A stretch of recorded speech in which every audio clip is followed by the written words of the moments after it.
સમાચારમાં આગળ વાત કરીશું ગાંધીનગરથી સમાચાર સામે આવી રહ્યા છે। ગાંધીનગર મનપા ચૂંટણીમાં હિસાબ મામલે પીઆઈએલ દાખલ કરવામાં આવ્યું છે। ઉમેદવારોએ હિસાબ રજૂ કરવાના મુદ્દે પીઆઈએલ ફાઇલ કરી છે। 11 વોર્ડના ઉમેદવારોનો હિસાબ સરખો હોવાનો આક્ષેપ કરવામાં આવ્યો છે। ચા નાસ્તા રેલી સહિત મોટાભાગના ખર્ચની વિગતો સરખી ગાંધીનગર જિલ્લા કલેક્ટરને પત્ર લખવામાં આવ્યો હતો। પગલાં લેવામાં નહીં આવતા હાઈકોર્ટમાં પીઆઈએલ દાખલ કરવામાં આવી છે।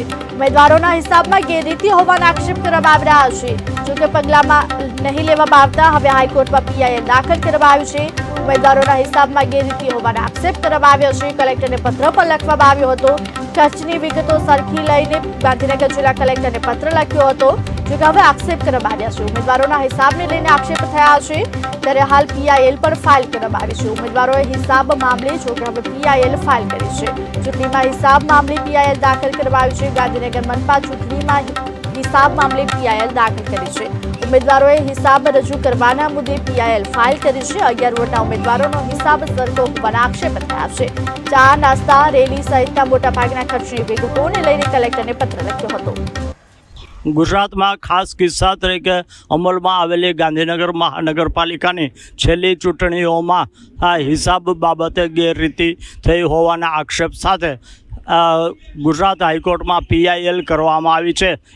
એ બાબતે કેટલીક વિગતો જાણવા માટે આમ આદમી પાર્ટીના નગરસેવક તુષારભાઈ પરીખ આપણી સાથે છે। આપણે તુષારભાઈ પાસેથી થોડી વિગતો જાણીએ।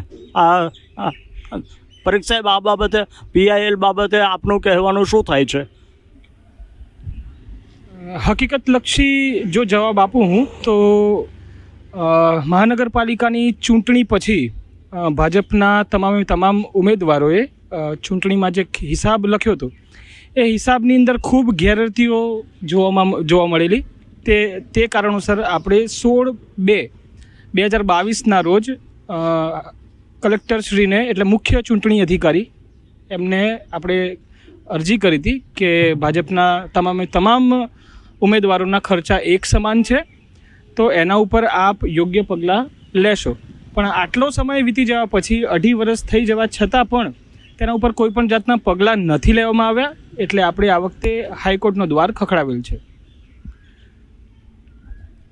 એ આગામી સમયમાં આપને શું આયોજનો છે અને હિસાબો સ્પષ્ટ થાય? 41 જે હાલના કોર્પોરેટર છે અને નવા 2 આવેલા, કુલ 44 ભાજપના ઉમેદવારોના હિસાબ આમાં કઈ રીતે આપને ગેરરીતિ લાગે છે?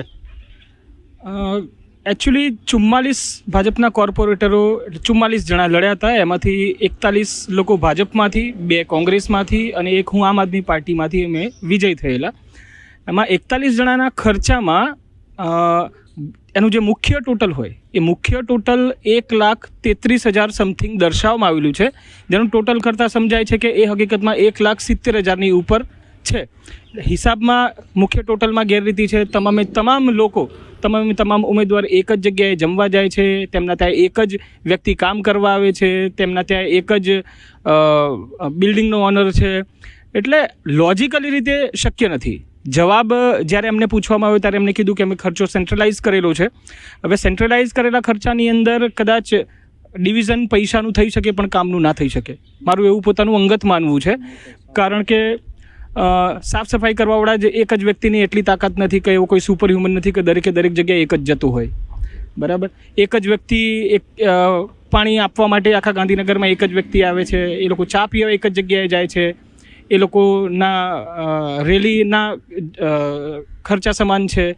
બીજું, અમે આવો જ એક બનાવ પહેલાં પણ થઈ ચૂકેલો છે અને સુપ્રીમ કોર્ટે એનું જજમેન્ટ પણ આપેલું છે।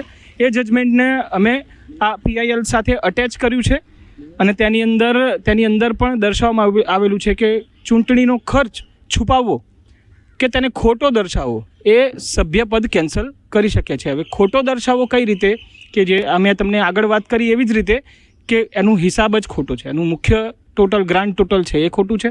અને ખોટો છુપાવવો કઈ રીતે, તો છુપાવવાની બાબતે તમે જે રેલી અને સરઘસ કાઢ્યા છે એ નથી દર્શાવ્યા, ખાલી વિજય સરઘસ બતાવ્યું છે।